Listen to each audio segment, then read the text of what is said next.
muchas cosas. De pronto aparecieron más cosas aún. ¿Se acuerdan que habíamos planificado el tema de los seminarios? Bueno, tal parece que no se puede, porque el 21 y 22 tengo que participar en una actividad de la escuela. Entonces, por eso no le he mandado nada todavía, porque quiero evitar contratiempos de recalendarización. Así que ténganme paciencia, por ahora no se preocupen. Olvídense un poco de que existe eso. Por lo pronto, digo. Luego habrá tiempo para preocuparse de eso. Así que, lo siento, ténganme paciencia, que están pasando muchas cosas en muy poco tiempo. Así que intento adaptarme. Bien, lo que no tiene espera es el avance en los contenidos de esta asignatura. Por eso hemos hecho toda la gestión para poder adelantar un poquito y con esto quedar en buen pie para la evaluación que tenemos programada para la próxima semana. Ya 20, miércoles 20 algo. Sí, no he alcanzado, las subo hoy día. Las tengo subidas, pero como PowerPoint para poder verlas, yo, pero no se las he dejado como PDF para que ustedes la puedan descargar. Me demoro un ratito terminando esta clase, lo hago, sin falta. Es hasta las 9. Hasta la clase de física. Hoy día, porque ayer vimos poda en el contexto de la uva vinífera, ¿cierto? Hoy día vamos a asesinar todos los contenidos relacionados con las labores de primavera, mecanización y cosecha. La discusión tiende a ser un poquito distinta en el caso de la uva vinífera. Si bien es cierto, completamos ya con un amplio conocimiento de las labores de manejo del follaje en general, hay que aterrizarla en esta nueva arista que es la producción de uva para la vinificación. Recordemos que ayer discutíamos un poquito precisamente de que el objetivo productivo es otro. No estamos buscando una uva que aguante una cosecha y que sea bonita y que pese y tenga una distribución de vallas determinada, sino que en realidad necesitamos un receptáculo de compuestos de interés que apunte a la máxima concentración de los mismos o al óptimo de concentración, en realidad, que no necesariamente es el máximo. Por ello, hoy abordaremos estas labores de primavera, o manejo en verde, llamémoslo así, quizás para no casarnos con una época en particular dentro del año. ¿Reconocen alguno o algunos? Sí, por esto ya hablamos en realidad. Ya hablamos de desbrote, de sorte, de despunte, hablamos de ajuste de carga. Entonces, ¿qué cosas nuevas les puedo traer yo a propósito de los mismos contenidos? Repetir. Y la respuesta es no. Todo lo contrario. Si bien es cierto, entendemos la lógica que hay detrás de un desbrote, que es la eliminación de brotes, ¿cierto? Hay ciertas diferencias importantes a considerar respecto del contexto en el que estamos. Ya estamos generalmente en un parrón, sino que en realidad el porcentaje mayoritario de las vías viníferas están en espalderas. La espaldera podría ser alta, baja, simple o doble, ¿cierto? Y es como, digámoslo así, de las 120 y tantas mil hectáreas que hay, 90.000 hectáreas son espalderas. O sea, es mayoritaria y por eso tenemos que tratarla también aparte. Vamos a partir al tiro con desbrote. El desbrote es una actividad clave porque nos permite cumplir con varios objetivos. Fundamentalmente, diría yo, el más importante es optimizar la ventilación e iluminación del follaje. Pero no es el único objetivo. ¿Reconocen algún otro objetivo que se pueda cumplir a través del desbrote? Recordemos que cuando desbrotamos sacamos brotes mal ubicados, brotes dobles, chupones, sacamos sierpes, sacamos eventualmente feminelas según sea el momento. ¿Qué pasa si no desbroto? ¿Qué pasa si mi señora adultera no quiso hacerlo? Dejemos que crezca la cosa. Podría pasar, mucha gente mañosa. ¿Cuál es la consecuencia de eso?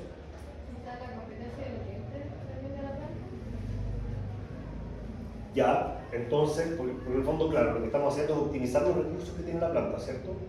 Si no sacamos los brotes de manera temprana, estos brotes van a competir entre sí y van a tener más dificultades de desarrollo a posteriori, ¿cierto? Pero eso tiene un límite.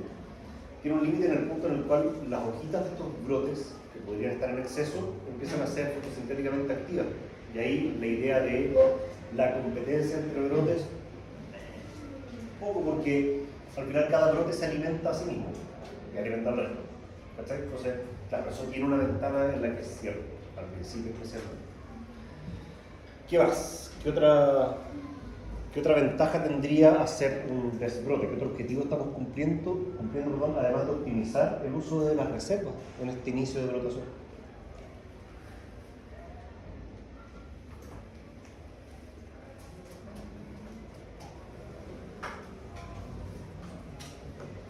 Muy bien, excelente idea.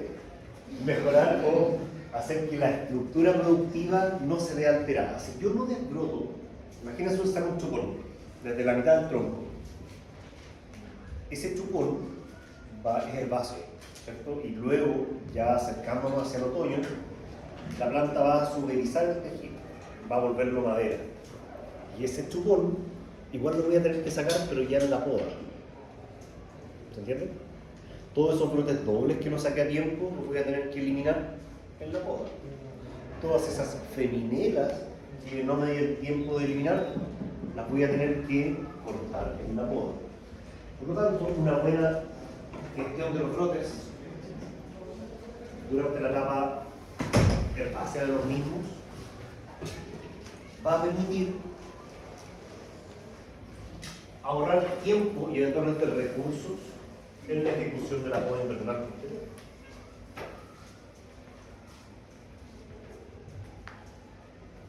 Por ahí también ha sido mencionado el hecho de que si eliminamos brotes que están en exceso, por ejemplo, brotes dobles. Los brotes dobles pueden ser los dos perfectamente fértiles. Si no los eliminamos o no eliminamos uno de los dos, ¿qué va a pasar? Vamos a tener más fruta. Vamos a tener follaje excesivo. Entonces hay muchas cosas que juegan en contra cuando tenemos mucho brote. Pregunta: ¿en qué momento, es decir, en qué estadio fenológico recomendarían ustedes que yo inicie las acciones de desbrote?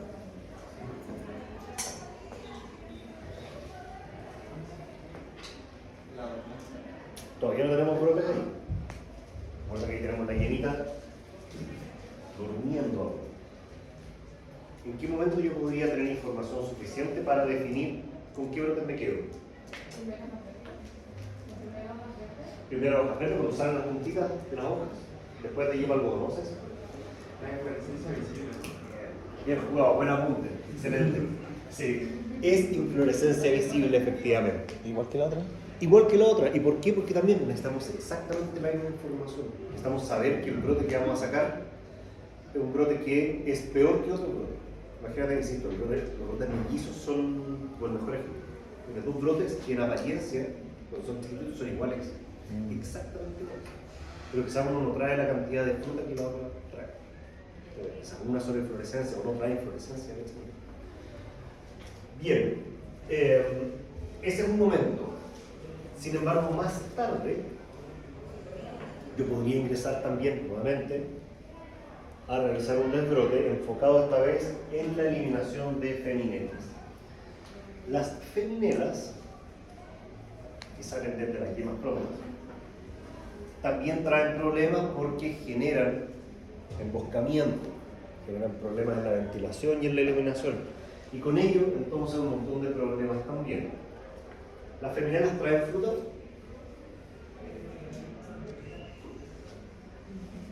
¿Sí? Efectivamente. A ver, no la mayoría de ellas, sino que las que salen más tarde en la temporada. Eso significa que la yema pronta tuvo la oportunidad de inducirse y diferenciarse.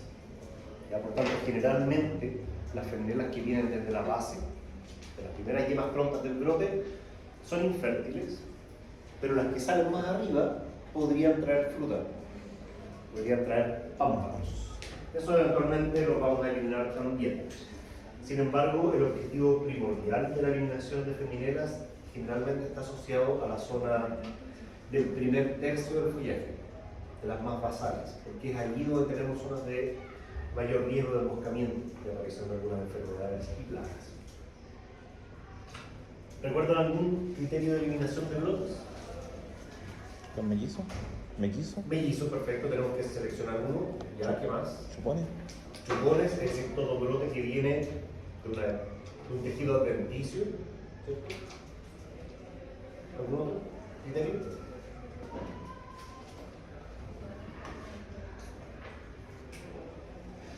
Brotes mal ubicados, es decir, por debajo del brazo, por ejemplo.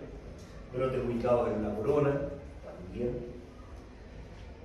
Esta labor se lleva a cabo normalmente a mano, es decir, la remoción de brotes, especialmente cuando son bien jovencitos, los sacamos simplemente empujando el brote en sentido contrario a su dirección de crecimiento. Por tanto, entenderán que el tipo de herida que se genera es una herida muy fácil de solucionar para la planta, no causa mayor daño y una labor rápida de hacerlo. Simplemente le topamos a este tamaño, fíjense, no sé si lo alcanza a notar, pero es como el corte de la palma de la mano. Ya, no, más grande que eso el brote centralmente y con eso ya podríamos partir perfectamente. Situación de brotes mellizos, ¿no es cierto? No sé si lo notan, ahí, uno y el otro vienen del mismo nudo. ¿Cuál dejamos en este caso en particular?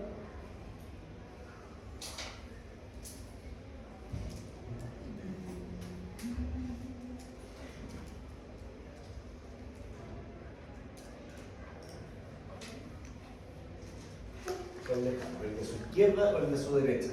De la derecha. ¿Ninguno de los dos? Miren, porque da propósito. Pregunta gracias. Muchas veces cuando establecemos una planta, y esto es un temazo, de la zona en la que están unidas el portainjerto y la variedad, aparecen un montón de brotes adventicios, tipo chupones, muchos, muy frecuentemente. Por tanto, es una zona que tenemos que estar trabajando constantemente.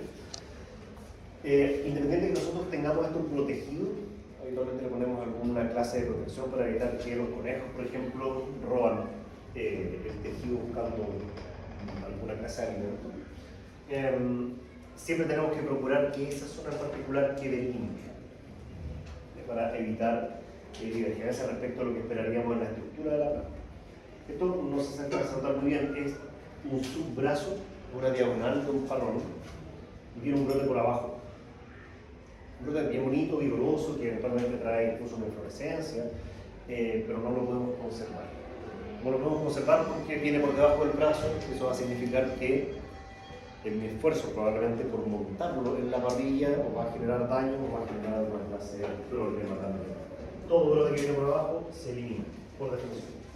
¿Y cuál es el que podemos dejar como para renovación? Alguno que venga, que sea un chupón, por ejemplo, que venga de madera vieja, pero si miras el brazo así, ¿cierto? En la parte inferior, en la parte superior, que venga desde la mitad hacia arriba. Ese es tu todo que viene de la mitad hacia abajo, lo sacas, no te sirve. Es decir, salvo que vayas, no, tampoco, como eliminar gran parte de la madera para atrás. No, siempre de la mitad hacia arriba. ¿Y cuál era esa técnica que decía que había un sarmiento que daba una vuelta y lo enterraba? ¿No es de abajo? Eso es un acudo subterráneo. Sí. Que se llama mumbrón, así le llaman. Que en el fondo es tomar un brote, podría ser este porque viene perfecto, que viene sin manilla al dedo, y simplemente lo haces crecer, lo entierras y haces que la punta. Pero ese podría ser bajo el brazo. Claro, sí, idealmente en un parrón tendría que ser así. Ya. En una espaldera, no, porque la espaldera cuánto de altura, 1 metro máximo, no es necesario, puedes sacar un sarmiento de los brotes que tuviste en la temporada, no pasa nada.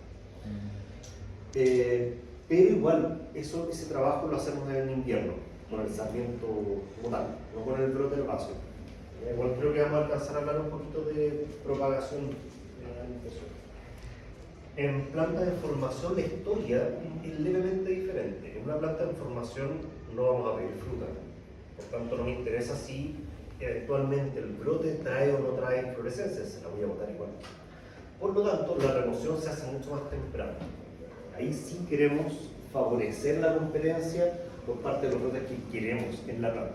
Entonces todo este material que viene muy abajo se va de manera temprana, se va cuando ya tenemos a la vista el eje del brote.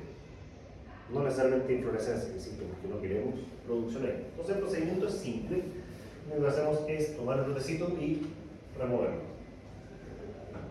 Tan simple como eso. Hay ocasiones en las que cuando empezamos a desbrotar las feminelas probablemente de la base ya son bien gruesas y tirarlas en sentido contrario podría generar desgarro en el tejido. Dañar la madera no es buen negocio, aun cuando no se haya formado todavía. Por lo tanto, en esos casos, cuando es muy riesgoso cortar el brote tirándolo en sentido contrario a su crecimiento, lo cortamos. Habitualmente el desbrote lo deberíamos poder hacer con la mano, directamente. Pregunta respecto de esta labor. ¿Quedan claros los momentos y objetivos asociados? ¿Sí? Excelente. Vale, hablemos del desoje. ¿El desoje en qué consistía? ¿En la eliminación de qué? Hojas adyacentes. Está difícil, ¿cierto? De hojas, muy bien. Ahora, recuerden, siempre recuerden, las hojas son las que hacen el trabajo en la planta. Son las que hacen la fotosíntesis, las que alimentan la existencia de todo tejido vegetal. A partir de esa fotosíntesis se genera el azúcar que sirve como energía para poder sostener la vida. Por lo tanto, debemos entender que si estamos eliminando hojas, potencialmente estamos eliminando también la fábrica de azúcar de la planta. Por eso los desojes deben ser súper dirigidos, deben estar bien pensados. ¿Cuál es el objetivo de un desoje? Habitualmente. Aumentar la ventilación. Aumentar la ventilación por lejos. Ese es como el máximo objetivo que podríamos encontrar y definir en el desoje. Pero tiene otros, no es el único. Aumentamos la iluminación también en la zona frutal, de ahí el resto del brote, probablemente. Y esto es importante en variedades que se colorean y ganan entusiasmo con su proceso de maduración. ¿En qué estadio fenológico ustedes recomendarían hacer un desoje para mejorar el color en una variedad agrícola? Después de la cuaja. Después de la cuaja de su compañero, ¿le hacen caso? En el vero. Es decir, si tuviésemos que pensar con el desarrollo de la planta, o más bien de la valla, ustedes dirían a inicios de la fase 3. ¿Sí? ¿Eso entienden? Porque recuerden que la curva era así. Ustedes dicen acá.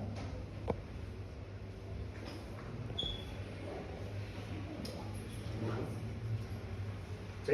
Ahí, en el vero, porque ahí empieza la acumulación de antocianos. Yo me quedo con la idea de que en poscuaja funciona mejor. ¿Por qué funciona mejor? Porque empiezan a acostumbrar el tejido a una iluminación mayor desde el principio. Por tanto, la capacidad de resistencia frente a la radiación directa o semidirecta es mejor cuando ustedes hacen un desoje temprano. Un desoje temprano, insisto, medido, no es llegar y dejar pelar la planta. Ya está bien dirigido con la idea de aumentar la ventilación en la zona frutal y la iluminación, por supuesto. ¿Por qué no hacerlo tan tarde?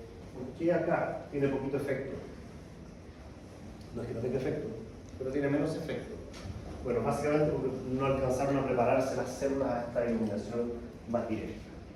La diferencia es mínima, pero en general entenderemos que el tiempo de acción es desde poscuaja hasta antes de empero para mejorar el color. Pero no es lo único, no es el único objetivo. Anteriormente hablábamos que en la uva de mesa, como hacemos aplicaciones de algunos productos que son de contacto, lo que hacemos es realizar un desoje somero, suavecito, para dejar mejor expuesto el racimo. En la espaldera no es necesario hacer eso, con esa idea, no solo porque no apliquemos reguladores de crecimiento, sino porque en general el racimo está mucho más expuesto. ¿Qué pasa ¿Qué consecuencias imaginan ustedes que puede ocurrir si realizo un deshoje más o menos agresivo en prefloración o inicio de floración? ¿Qué podría ocurrir? ¿Qué consecuencias esperan que fuese evidente? No todas las flores se desarrollan. Tú dices entonces que el éxito de la cuaja sería menor. Sí, todo eso consecuencias. Tiene mucho sentido lo que tú planteas, porque al final, ¿qué está tratando de desarrollarse en ese momento? Las raíces, brotes y flores además, a partir de una única fuente de fotosingrado. Entonces, si ustedes sacan hojas, disminuyen la fotosíntesis, ¿cierto? Por la superficie fotosintéticamente activa. Por tanto, el pool de azúcar que se está generando en la planta es mucho menor. Y las flores son las que peor compiten en esa triada. Son las que siempre llegan terceras. Siempre. Y eso podrá ser positivo o negativo, creen ustedes. Insisto, en este contexto de producción de lugar para vinificación. ¿Negativo? ¿Por qué? ¿Por qué te las puedo Porque al final la energía de la planta sería las raíces y a otra parte de las que no se daría para la producción. Claro, entonces tendría un racimo con menos bayas, un racimo más liviano, ¿cierto? ¿Estamos de acuerdo con eso?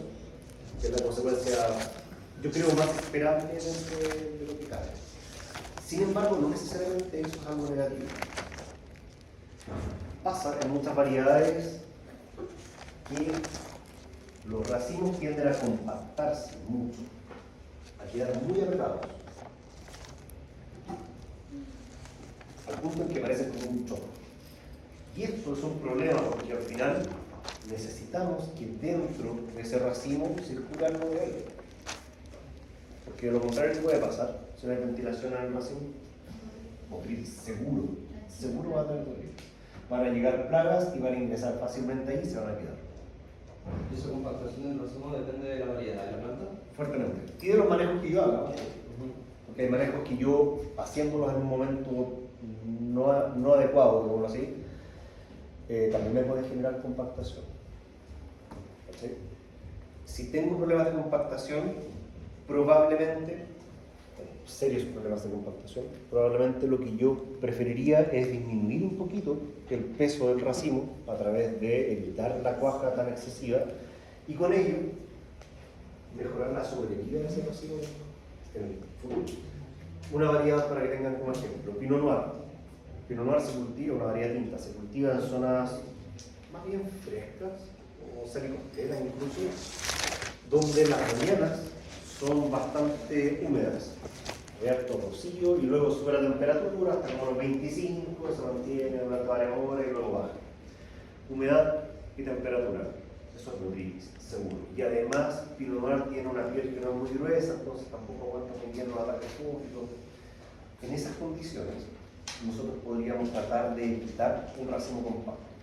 Una forma es hacer un deshoje a inicio de floración. Entonces, más o menos agresivo. Ciertamente, esto viene aparejado de una disminución en el peso del racimo, por lo tanto, una disminución en la producción. Pero entonces, el deshoje de qué tan agresivo sea puede depender entonces de la variedad también. Claro, por supuesto.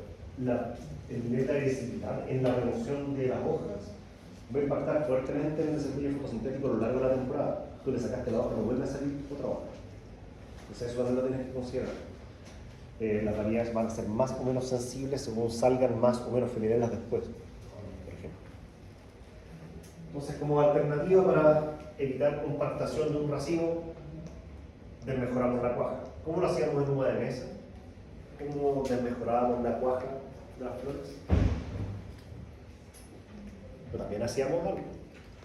No un deshoje, pero sí hacíamos algo. Aplicábamos un producto. Hacíamos raleo de flores mediante el uso de ácido gibberellico. Acá no. Bien, no es lo único como objetivo, sino que también hablábamos recién de la acumulación de esto. ¿Se acuerdan de eso, no? ¿Sí? ¿Les suena al menos la forma que viene? ¿No? Bueno, esa es es la estructura de un antociano, el antociano probablemente más abundante, que es la malvidina. Malvidina 3-glucósido, por eso está marcado ahí la glucosa en el carbono 3 del segundo anillo. Y eso básicamente es acumulación de color, hablábamos de eso recién. Pero no es lo único, reitero. ¿Se acuerdan de eso?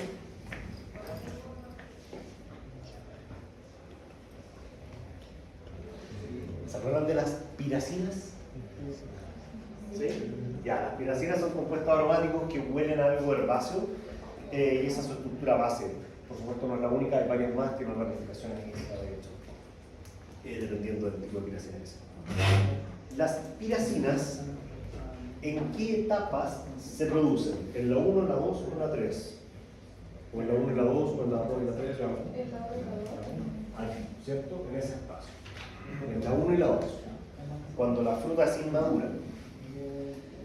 La producción de piracinas, para que lo noten por ahí, está fuertemente relacionada con el movimiento de nitrógeno en la planta y en la valla. Es decir, en la valla. Entonces, cuando hay nitrógeno moviéndose en la planta, evidentemente hay nitrógeno también entrando a la valla fuertemente, especialmente aquí. ¿Por qué hay nitrógeno entrando a la valla acá? Más que creciendo, está multiplicando células. Claro, aumenta la biomasa, está muy aparejado lo que tú bien dices. Por tanto, mientras mayor es el flujo de nitrógeno, mayor es la cantidad de piracinas que se generan. Cabe destacar que hay variedades en las que las piracinas son un problema. El 99% de ellas. Solamente en Sauvignon Blanc las piracinas son bien bonitas. Una característica variedad. Pero por ejemplo, en Carmener, ¿conocen el Carmener? ¿Suena? ¿Quién no? Nosotros somos el principal productor de Carmener en el mundo. ¿Cómo no nos va a sonar esa? Bueno, lamentablemente el Carmener es muy rico en piracinas. Naturalmente produce en la valla muchas piracinas. Entonces tenemos que buscar alguna forma de evitar la presencia de estos compuestos que son un defecto. Y mucho tiempo lo que se hacía era un desoje fuerte para dejar súper expuestos los racimos acá, en el empero. Empezaba a pintar y deshojando como loco. Porque pensaban, se estimaba que el dejar más expuesto el racimo a la radiación, si bien es cierto, tiene un efecto positivo en el color, también podría tener un efecto positivo en la madurez respecto de la disminución de las piracinas. Pero no. En realidad, el mayor factor que impacta la disminución de las piracinas es el tiempo.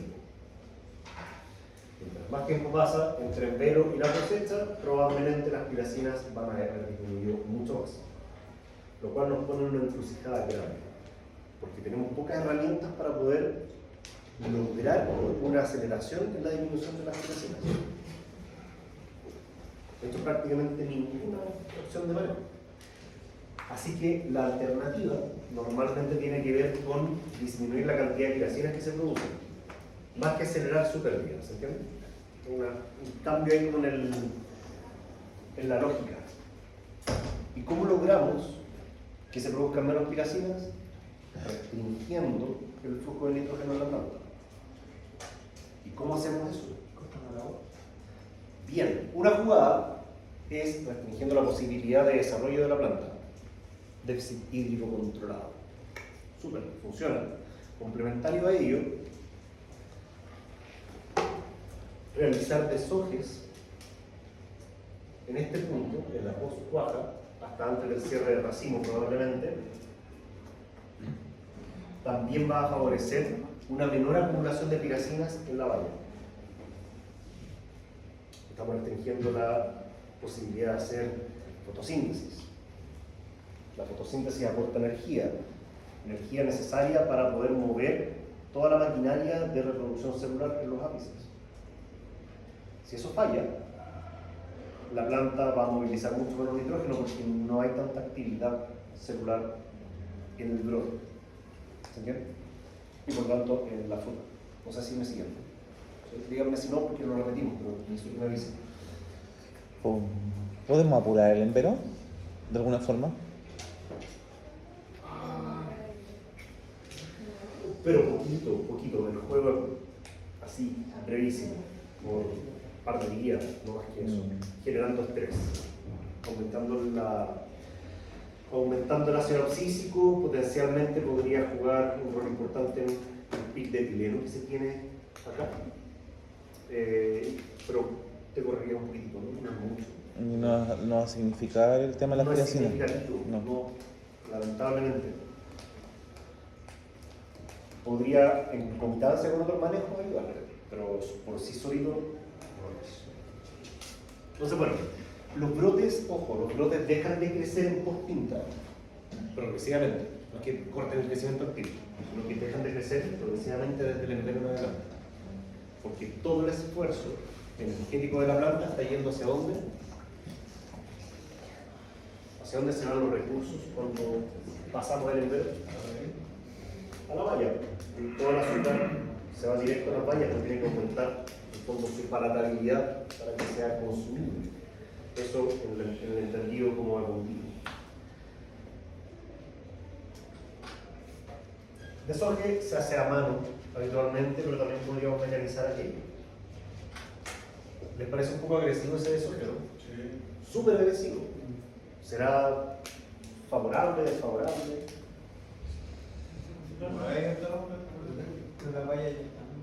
Esto está listo para cosecha. Lo que se hizo acá fue hacer un deshoje en pre-cosecha con la idea de no exponer el racimo al sol, sino que en realidad cuando pase la máquina va a recoger fruta, pero también van a salir un montón de hojas. Entonces, para evitar o disminuir la carga de hojas que va a salir con esa fruta, se hace un deshoje previo. Eso no afecta en nada en realidad a la fruta porque el tiempo de exposición a la radiación de un día o 2 días no va a generar un daño real. ¿Vale? ¿Y qué se hace con los restos del deshoje? Tú dices, con todo ese material, se deja en el sol. Es un tejido que rápidamente se descompone. Porque el contenido de fibra que tiene es relativamente más bajo que, pensemos como los sarmientos. Los sarmientos ya son madera, esto no, porque el tejido es vaso, se desarma más rápido. Y me imagino que mecanizar el deshoje igual puede ser un poco contraproducente el movimiento, ¿no? O sea, El deshoje, ya que el deshoje se mecaniza de otra forma. Ah, ya.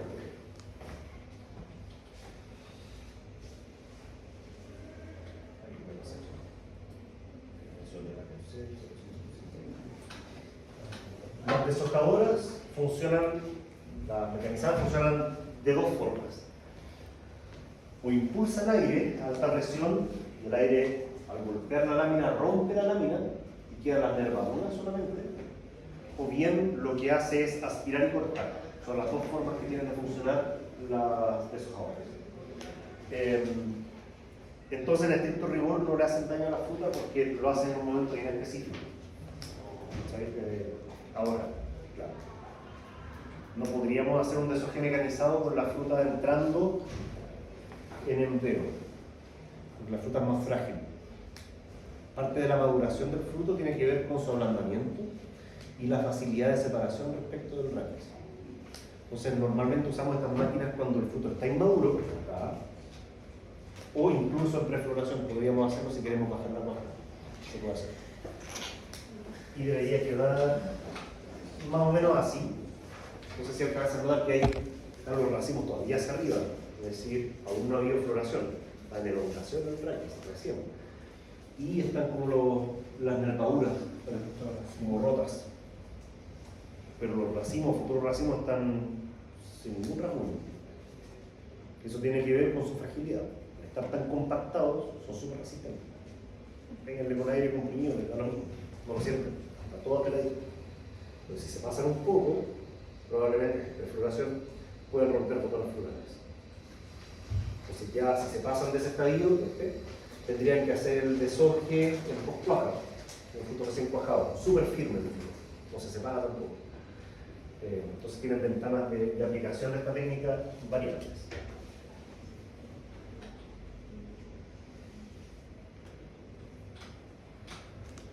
Bien, llegamos al despunte. El despunte es la acción y efecto de eliminar o dañar los ápices con la idea de generalmente favorecer la cuaja. Hay zonas donde tenemos problemas con la cuaja, una cuaja desuniforme, por ejemplo, que trae consigo corrimiento y millorandaje. Cuando tenemos problemitas de vigor, muchas veces tratamos de disminuir la posibilidad de la planta de crecer en el periodo de la floración. Una forma de eso, o para conseguir eso, es, primero que todo, evitar regar en floración. Antes de floración le dejamos la zona de capacidad de campo y que progresivamente se vaya secando hasta que termine la floración.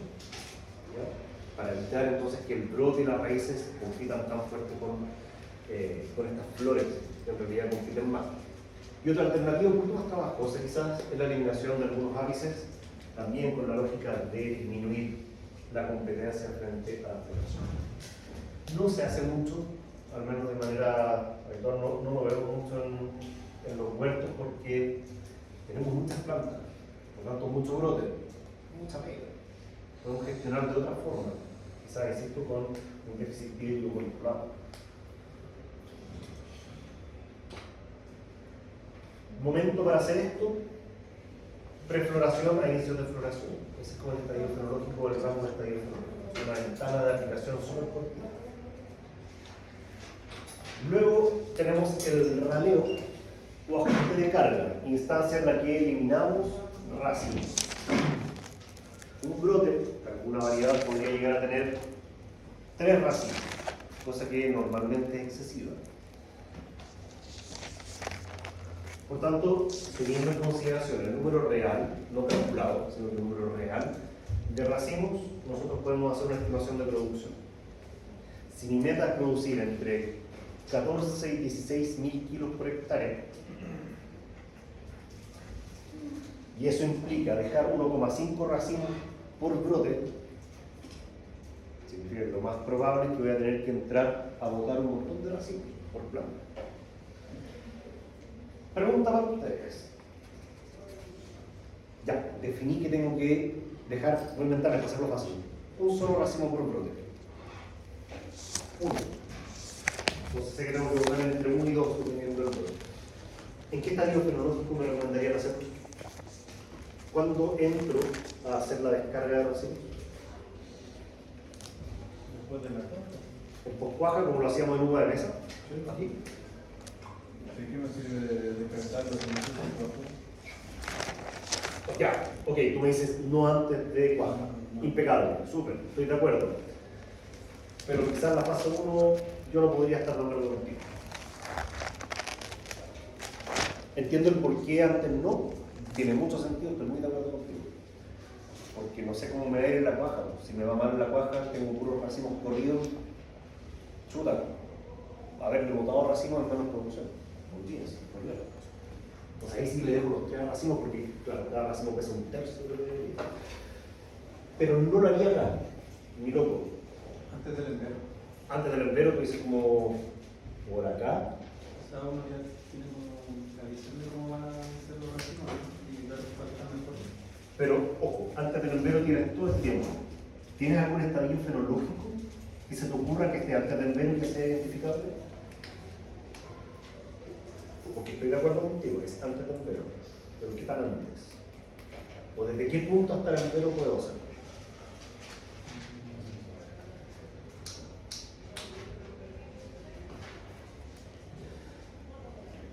Para poder responder eso, recordemos qué pasaba acá. Mitosis, fase 1, ¿cierto? Multiplicación celular. Tenemos una valla que está activamente multiplicando las células, especialmente de la punta. Si nosotros disminuimos la competencia, bajamos la carga acá, va a haber una mayor mitosis en las vallas. Por lo tanto, vallas potencialmente más grandes. ¿Es algo beneficioso? No. No porque se diluye todo más y no porque el racimo me queda más apretado. Entonces, claramente, en la fase 2 el crecimiento es mucho menor y dentro de esta segunda fase tenemos un estadio fenológico que es previo al empero, que es el cierre de racimo. El cierre de racimo, para los que no recuerdan, es cuando las bayas alcanzan cierto tamaño en el que caen por peso. Entonces las bayas, comillas, se tocan. ¿sí? Y se forma una estructura donde ya la valla no está así, sino que tiende a caer. Solamente un tema de tamaño y peso. Ese es el nudo. Desde cierre de racimo hasta el endero, inicio de endero. Todo ese espacio tiene que tenemos. Son varias semanas. El criterio de elección del racimo, si tenemos 3, es exactamente el mismo que en el caso de los muebles. Dejamos los más basales siempre.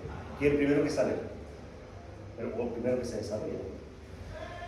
Por tanto, dicho esto, creo que abordamos entonces el tema del plano. Acá no hacemos arreglo de racimo, anótenlo por ahí en alguna parte, márquenlo, subrayenlo, destáquenlo. El arreglo de racimo está únicamente supeditado al contexto de producción de uva para exportación. Porque lo agregamos. ¿El qué es? Arreglo de racimo, donde nos metíamos a, no sé, para sacar unos hombros, hacer arreglo por piso, descoles, todo eso. Acá no lo hacemos. Por costo y porque en realidad no tiene ningún sentido. Ya, mira, varias papitas de cómo gestionar la compacidad del racimo. Para responder una prueba tienen algo. Llegamos al enrejado. El enrejado tiene que ver con la estructura y forma del sistema de conducción de la espaldera. En la espaldera tenemos un alambre frutal que está aquí, que soporta el peso de los brazos, ¿cierto? Y más arriba teníamos más alambre, ¿o no? ¿Se acuerdan lo que hemos visto en el terreno? Generalmente tenemos dos pares de alambres. Y estos dos pares lo que hacen es permitir que el follaje, pasando por entre medio, usamos los alambres, se mantiene el follaje de manera vertical. Si no hiciéramos esta labor, ¿qué pasaría? Es una planta rastrera. Está hecha para que el brote crezca a la altura y rápidamente caiga, ¿cierto? Hacia la altura. Entonces, nuestra forma de mantener el follaje como una muralla es gracias a estos alambres móviles. Esos alambres móviles, nosotros generalmente en la temporada los tenemos arriba, los dejamos arriba, y cuando ya el brote supera la altura del alambre, bajamos el alambre y juntamos los alambres con unos clips plásticos alrededor. De ese modo quedan apretaditos los brotes uno al lado del otro y queda ordenado el follaje. Lo hacemos en 2 momentos, lógicamente porque tenemos 2 pares de alambres dulce o alambres móviles. ¿Por qué lo hacemos? Porque necesitamos que la interceptación solar sea óptima. De no hacerlo, tendríamos sombreamiento interno o cultivo una planta con otra, además de la pérdida de la estructura vertical del follaje, que eso es muy muy importante que no se pierda. El problema viene a raíz de esta verticalización del follaje, muy antinatural, que bueno, el brote crece un montón. Cuando hablamos de formación de plantas, ¿se acuerdan que en una temporada superábamos el parrón español en altura? Y podíamos formar al tiro la planta en la primera primavera. Bueno, acá imagínense un follaje que llega a la altura de también como de 2 metros, más o menos dependiendo del marco de la estación, pero que puede seguir creciendo en altura. Por tanto, tenemos que restringir esa altura. Y ese procedimiento se conoce como chapoda. La chapoda es como pasar una seteadora, donde lo que hacemos es cortar el exceso de follaje en altura, también el follaje que sale hacia la entrilera. ¿Vale? De aquí pueden haber un montón de feminelas que estén apuntando hacia la entrilera y evidentemente dificultando la ventilación e iluminación. ¿Cuántas veces chapodamos y en qué momento?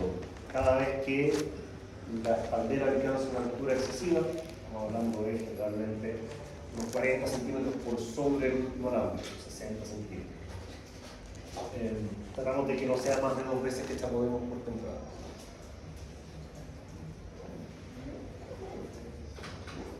Preguntas, chiquillos, hasta ahí.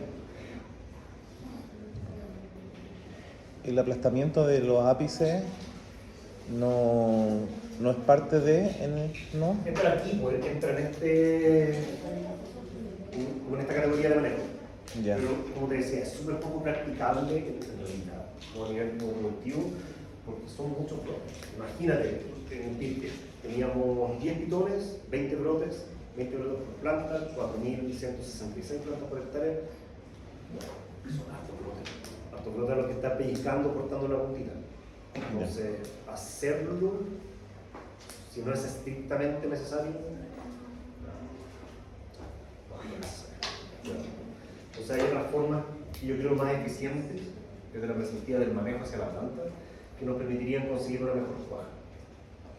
¿Y el anillado no lo nombró en esta parte? ¿No? ¿Paso? No, así se puede hacer, pero reitero, estamos hablando de densidades muchísimo mayores, yo creo que lo mencionaste.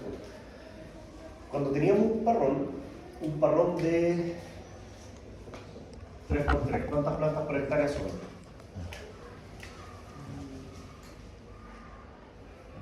No sé cómo. ¿Sí? Marco plantación chiquitito, igual, un parrón pequeño, muy grande, 100 cuadrados. En una espaldera, imagínense, tenemos 2 en la entilera y 1,5 ya para hacerlo más fácil. ¿Cuántas plantas por hectárea son?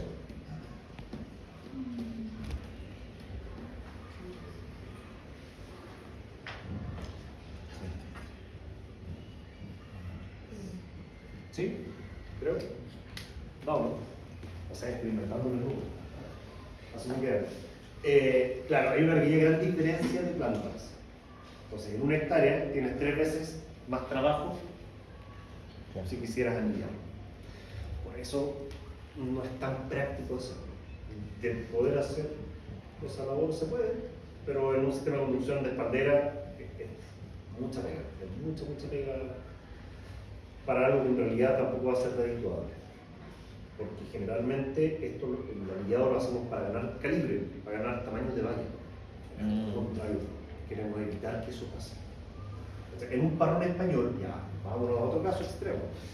En un parrón español de una variedad vinífera o para vinificación, donde tienes problemas de cuaja severos, quizás sí valdría la pena hacer un anillado por brazo o por tronco, derechamente, en prefloración. Ya, podría ser. Pero porque tenemos una planta. Yo creo que eso es súper clave en la decisión de qué labor puedes hacer con él. ¿Sí? ¿Alguna otra pregunta, duda, consulta, inquietud? ¿No? Excelente.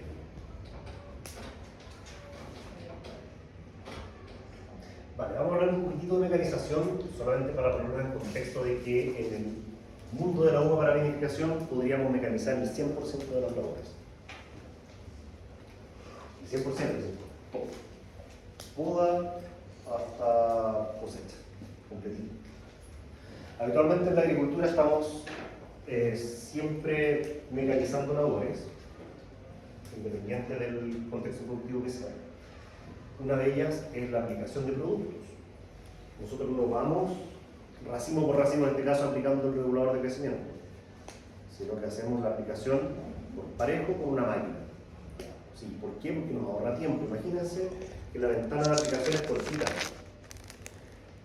Por tanto, si me pongo a aplicar cada uno de los racimos, con unos 60 racimos que tiene la planta, voy a terminar la hectárea y ya va a haber pasado el estadio fenológico en el que era efectivo ese producto. Entonces, la oportunidad de acción es una de las cosas que queremos aprovechar con la mecanización. Asimismo,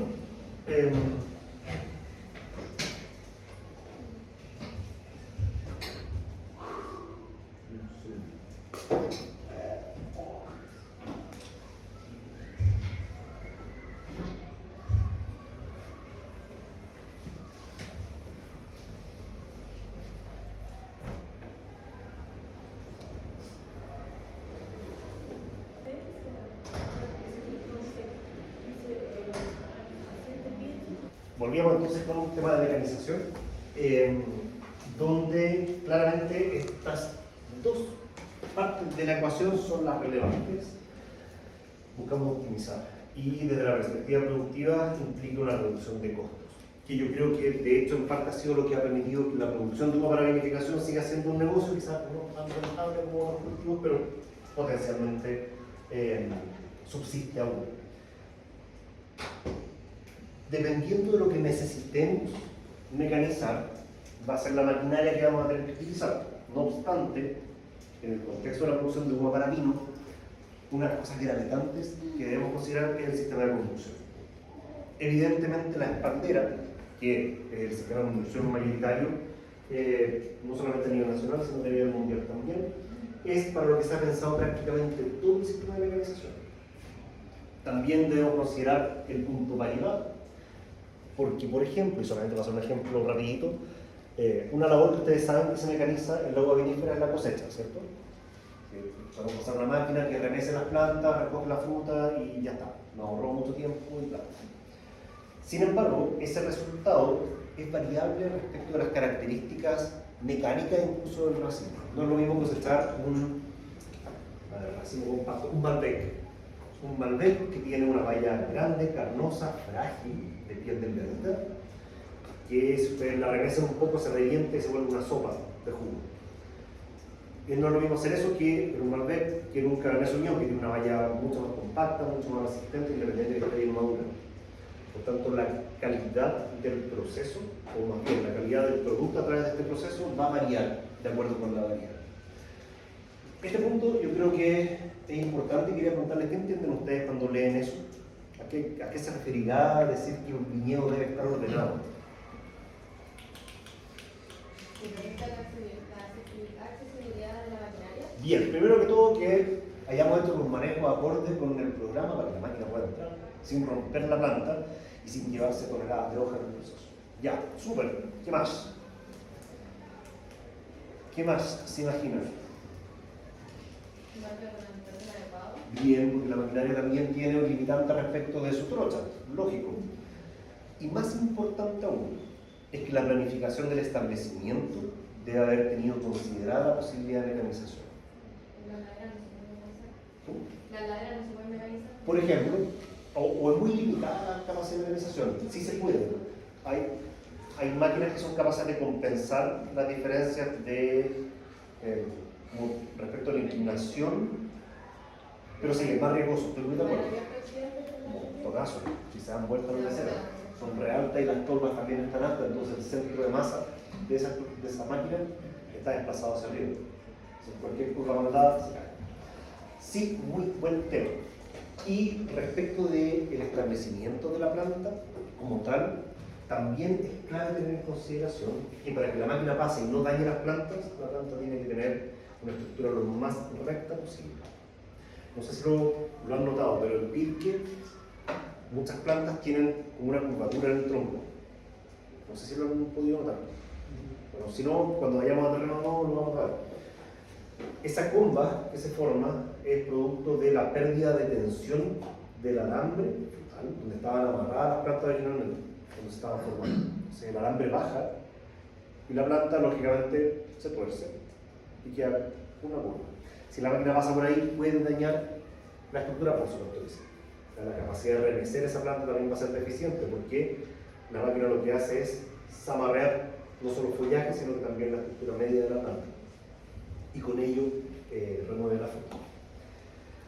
Les decía recién que podríamos todo el plan de manejo basarlo únicamente en mecanización. En Chile no es así, no funcionamos de esa manera porque en realidad estamos más enfocados en el detalle de la labor, producto de nuestro enfoque también productivo. Nosotros no hacemos grandes cantidades de vino.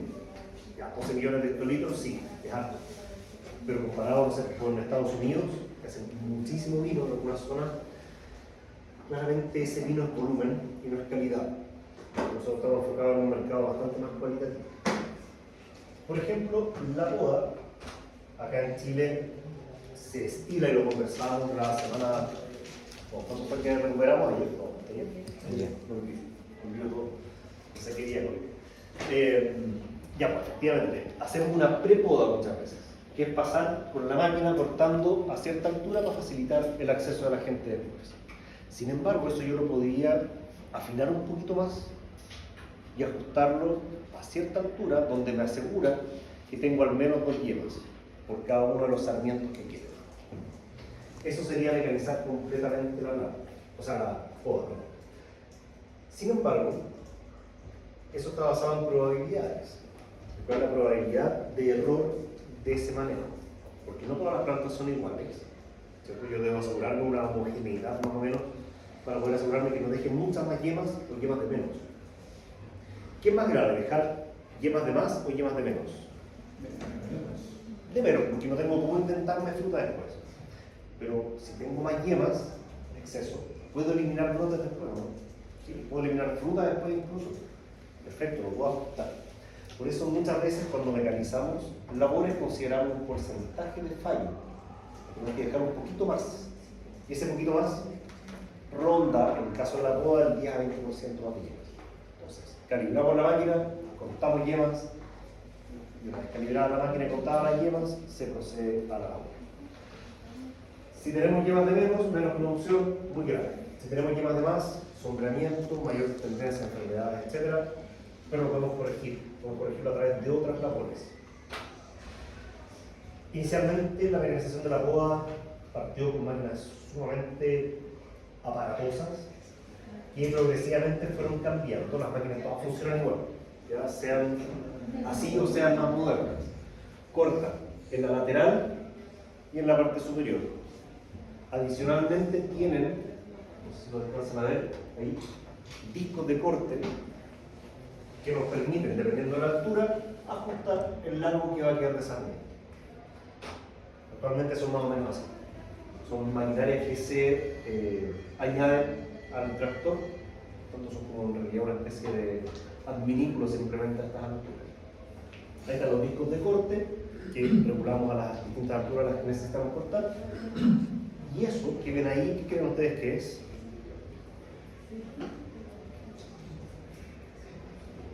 Esa patita de allá.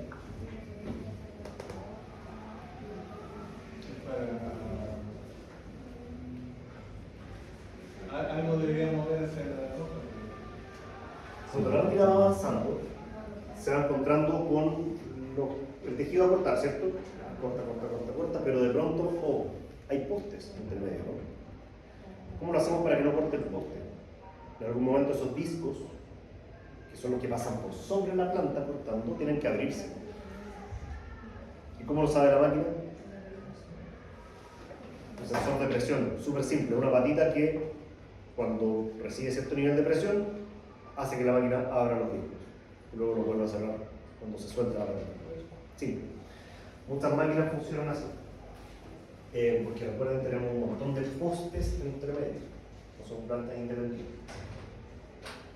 Entonces, bueno, pasa la máquina y el resultado es más o menos eso. Dependiendo del formato de la máquina que sea, la lógica es conseguir, cuando mecanizamos completamente la poda, algo así como esto.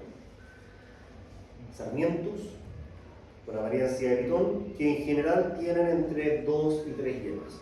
No debiesen tener menos de 2. Entonces, cualquier problema de exceso de follaje más tarde es simple, lo corregimos fácilmente con una de pronto.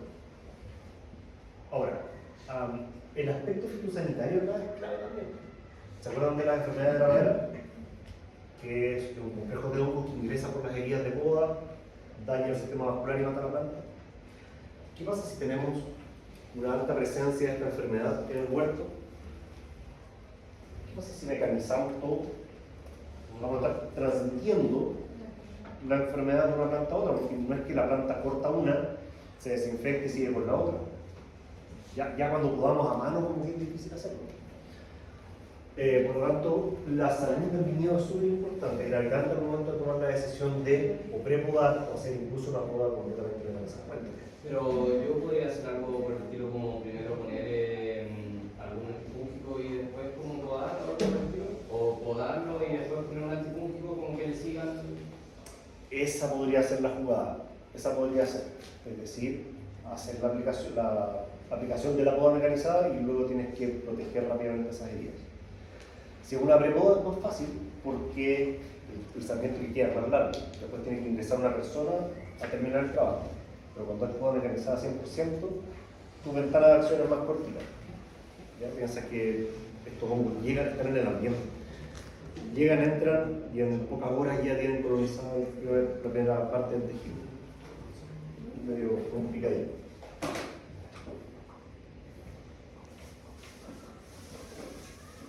Esto hasta las 3 en punto. Se queda tiempo por el resto. Y si voy muy rápido me avisan porque a veces como que se me da la moto. Esto es un ejemplo de una planta que ha sido mecanizada en un 100% respecto de sus labores. Poda mecanizada, cosecha mecanizada. ¿Cómo sabemos eso? Porque están los racimos pegados. Recuerden que la cosechadora no recoge los racimos, o mayoritariamente no. Sacude la planta y las bayas se desprenden del racimo. Entonces quedan los racimos pegados. Otra labor que se puede perfectamente mecanizar es el desbrote, como veíamos, con estas máquinas que lo que hacen es girar muchos ejes que tienen estos como dedos, y muchas veces son de una silicona muy dura o un metal que tiene esta cobertura siliconada, va golpeando los brotes a cierta distancia con la idea de dañar una proporción de estos y que quede una pequeña cantidad de brotes en realidad en la planta. Esto es fácil de ajustar, sirve mucho para hacer el desbrote que va por debajo de los brazos o en el tronco. Es rápida la operación, pero también nos podría servir para hacer la desbrota que va por arriba. Si podé mecanizado, tengo muchos brotes generalmente y puedo hacer pasar esta máquina más o menos cerca de la parte superior, dañando aquellos brotes que pudiesen estar en exceso. Nuevamente, esto tiene que calibrarse, esto no funciona como con una receta. Usamos los primeros claros habitualmente para poder calibrar el avance y la distancia a la que tiene que operar la máquina. Es fácil, en realidad usamos 1 o 2 claros porque es más fácil el cálculo. Y con ello asumimos que esa es la lógica de operación de la máquina. Las veces que yo he trabajado con este tipo de maquinaria funcionan bien, funcionan bastante bien, pero más tarde habitualmente tenemos que ajustar carga nuevamente. Muchas veces jugamos como sobre seguros y le tocamos poquito con la máquina, pudiendo ser quizá un poquito más agresivos. Ese es el resultado. La planta queda con los brotes quebrados simplemente. Del desoje ya habíamos hablado un poco, hay 2 formas, aspirar y cortar, y la otra es insuflar aire o empujar aire a alta presión y romper las láminas. Ambas funcionan súper bien, pero tengan la precaución de no hacer pasar la máquina cuando la fruta esté ya madurando, porque es más frágil. Y ahí sí podrían tener desgarros de fruta, cosa que no pasa cuando el fruto está recién cuajado o está en cierre de racimo o incluso todavía no tenemos fruto. Como la fotografía que les mostraba al principio. Entonces, así es como quedan los huertos cuando pasa la deshojadora. Quedan como una especie de pasillo súper limpio a cierta profundidad en el follaje. Y lo que peor funciona de ello hasta ahora son las raleadoras. Las raleadoras lo que hacen es golpear racimos y cercenar parte de ese racimo, especialmente en etapas tempranas de desarrollo, pero la experiencia nacional al menos ha sido bien magra, no funciona muy bien, entonces habitualmente se prescinde de este tipo de labor. Preguntas, muchas chicas, hasta acá. Solo nos queda un tópico que es cosecha.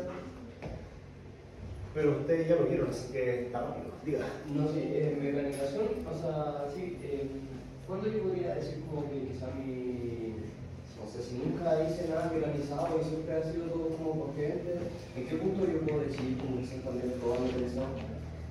¿O en qué punto es rentable, quizá cuando no lo es? Ya, entiendo la pregunta. Cuando los costos de hacer todo manual empiezan a generar que tus márgenes económicos sean cada vez menores, cosa que ocurre la toma de decisión hacia la mecanización. ¿Qué tanto vas a mecanizar? Va a depender del objetivo productivo. ¿Por qué? Particularmente con la cosecha, que es por donde uno suele partir. La cosecha mecanizada tiene ventajas, ¿cierto? Es más barata, porque habitualmente ni siquiera tengo que comprar la máquina, arriendo o pago el servicio. ¿Cachai? Pagué por hectárea cosechada. Así suele funcionar. Y en ese sentido, o sea, si mi vino, o el vino que se espera producir a partir de esta fruta, es de una categoría media, la mecanización es súper fácil de implementar. Simple. Incluso en una categoría más baja, como pensando en vinos de entrada, que es más barato. Pero si la categoría del vino a la que apunta la fruta que estás produciendo es media alta, base alta, premium, etc., probablemente la mecanización va a ser un desafío difícil de abordar, muy difícil de abordar. Debe ser manual en ese caso. En ese caso, lo más probable es que no vas a poder mecanizar la cosecha. Quizás vas a poder optar por otro tipo de manejo para disminuir costos, pero Pero usted dice solamente la cosecha, pero ¿podría mecanizar otras fases? Tampoco. ¿cuál otra?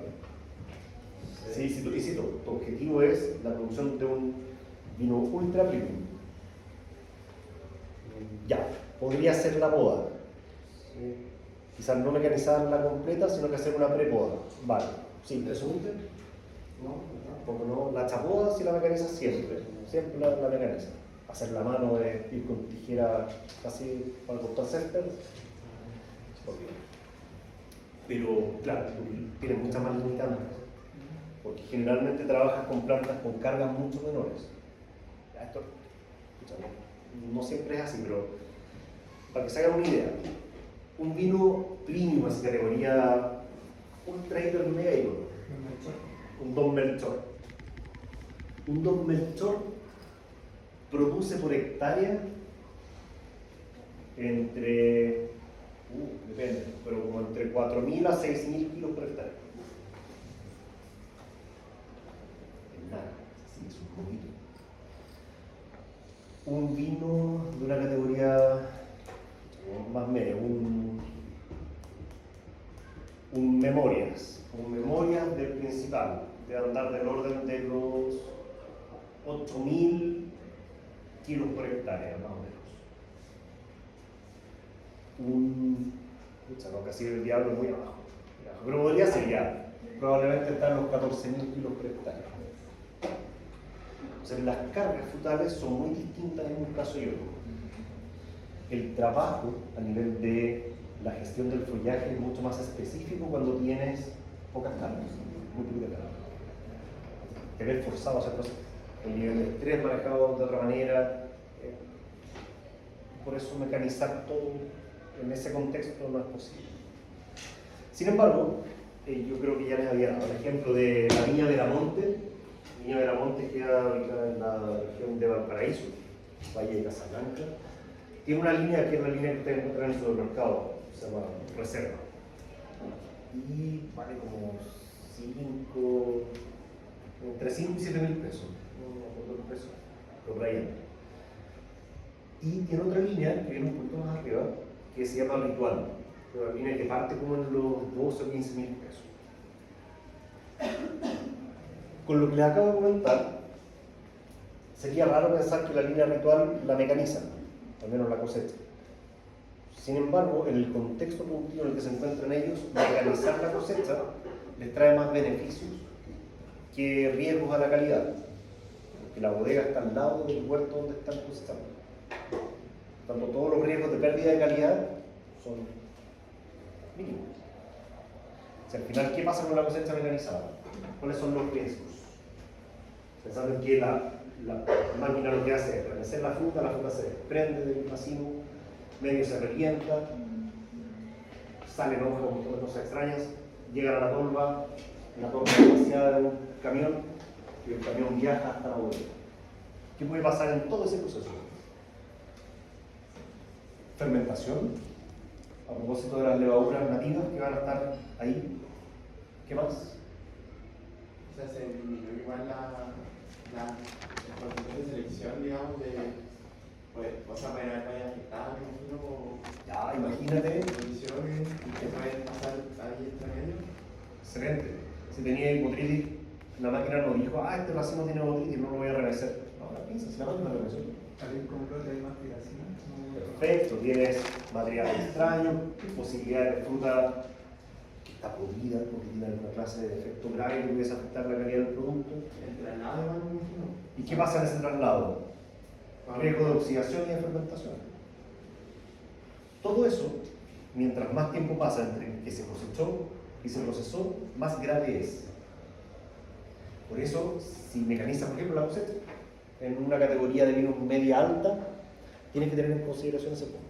Que tienes que ser capaz de lidiar con ese riesgo a la calidad, que es como el problema más grande que tiene esta opción de cosecha. Pero otra labor que pudiese mecanizar o ir dando costos, o medio mecanizar, es la poda. La opción de prepoda es real. Ustedes cuando fueron a podar, ¿se acuerdan que los sarmientos estaban como cortados?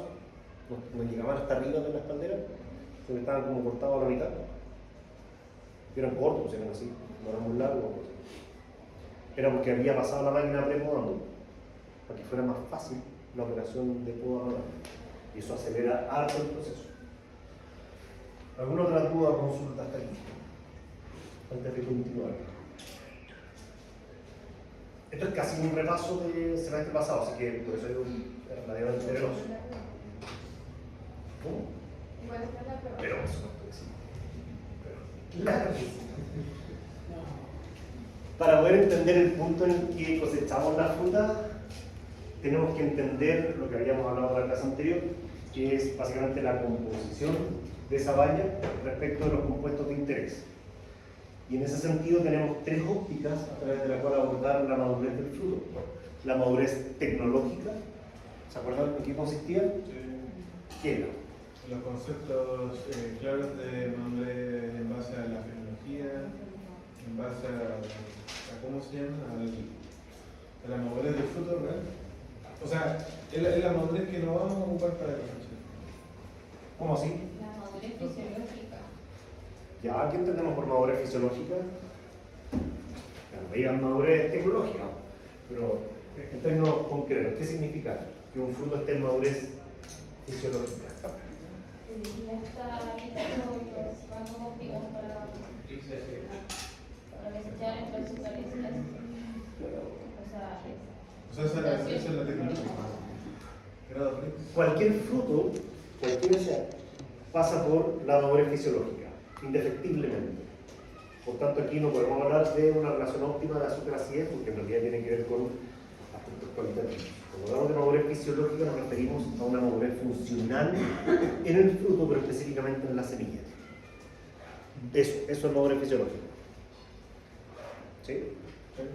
Una vez que se alcanza ese punto, un fruto climatérico, por ejemplo, puede terminar su proceso de senescencia o madurez, como le llamamos. Por eso, madurez tecnológica no es eso. Era la relación de grado Brix con acidez, entonces la tecnología. La madurez tecnológica efectivamente se relaciona con esos dos conceptos, concentración de azúcar, que fisiológicamente tiene un máximo para las variedades y ronda por ahí entre los 21,5 a los 22,5, más o menos. No quiero examinar con ese dato porque en realidad de verdad que es variable. La tintorera no es lo mismo que cada caso unión. Incluso entre clones varía un poquito. Pero por ahí anda. Uno asume, así como estándar, 22,5.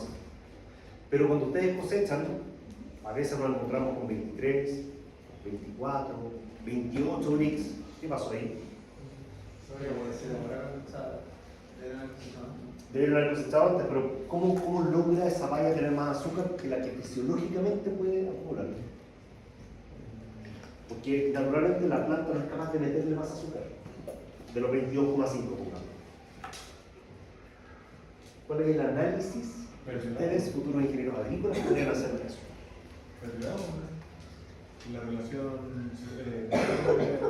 La relación agua-azúcar, así que se deshidrató. La valla está perdiendo agua hacia la atmósfera, por tanto, los azúcares que están ahí empiezan simplemente a concentrarse. No es que esté acumulando más azúcar, sino que pierde agua. Súper bien.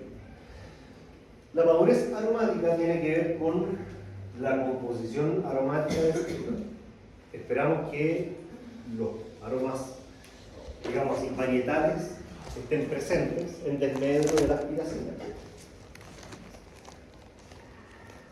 Por tanto, es una evaluación más bien de tipo sensorial. Y la madurez fenólica, ¿en qué consistía la madurez fenólica? No tiene que ver con los compuestos de fenólico. ¿Cuáles son los compuestos fenólicos de interés? Antociano y los taninos, ¿cierto? Los flavonoides, realmente no encontraremos ahí. ¿Y cómo la podríamos definir? ¿Cómo podríamos decir que una uva tinta, porque solo afecta a las tintas, cómo podríamos decir que una uva tinta está madura, fenólicamente hablando? Ya, máxima concentración de antocianos en la piel. Súper. Dale, ¿qué más? El sabor del... La inteligencia que tenga el Recordemos rápidamente, si dividimos esto en piel, pulpa y semilla. En la piel, ¿qué hay?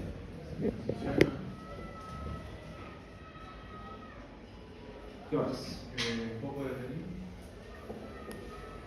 que después se van en la semilla. Y, ¿Qué más? Velocidad. bien, compuestos aromáticos.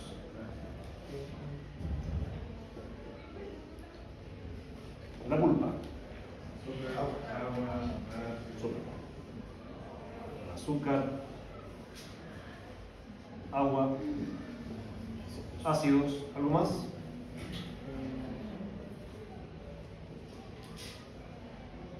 O compuestos aromáticos, lo mismo que arriba, ¿cierto? ¿Y en la semilla qué habría? tanino.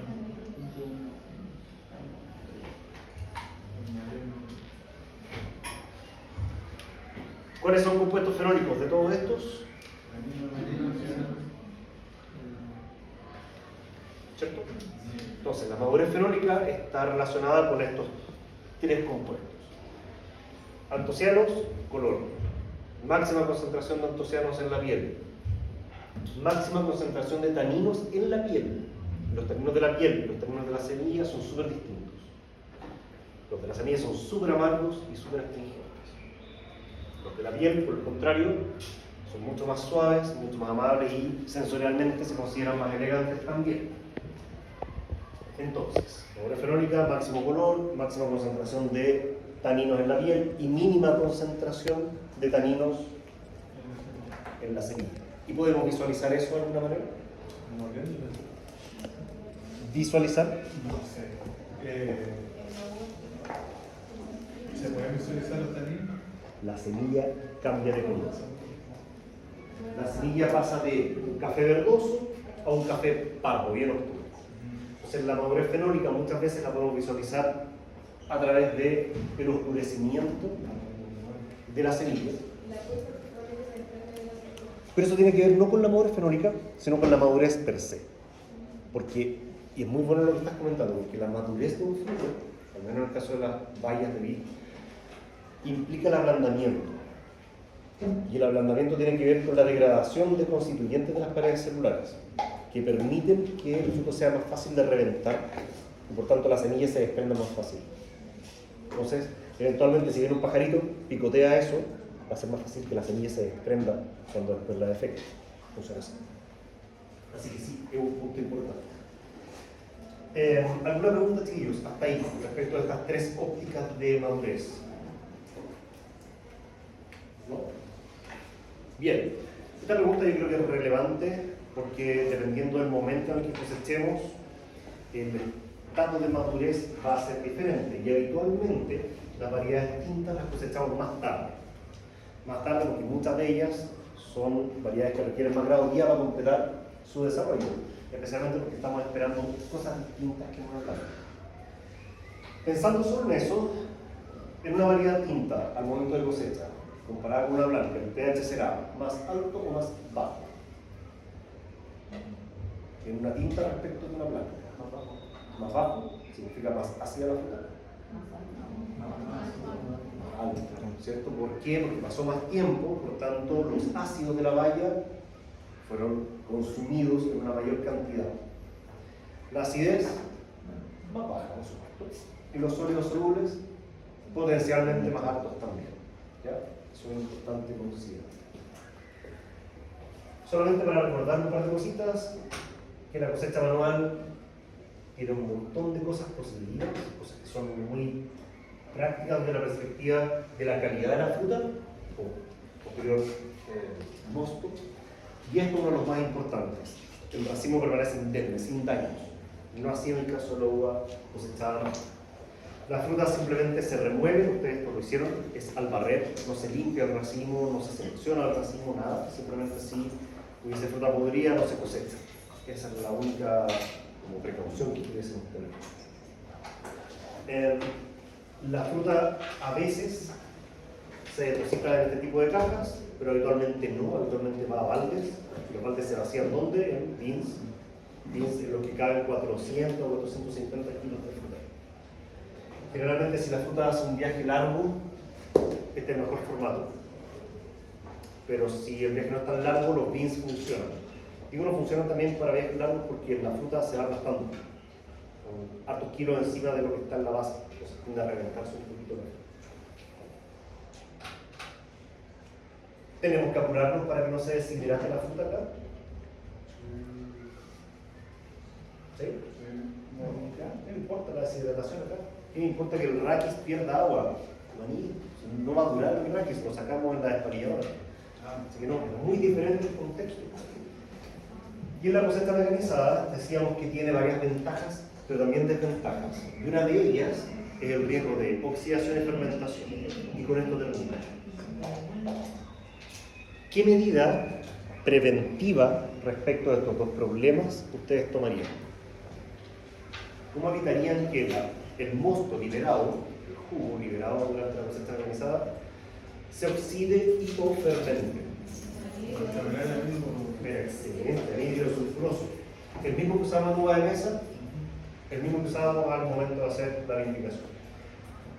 Metalesulfito de potasio disuelto en agua funciona, porque es un antiséptico, ¿vale? Y es nuestro principal aliado para evitar las pérdidas de calidad.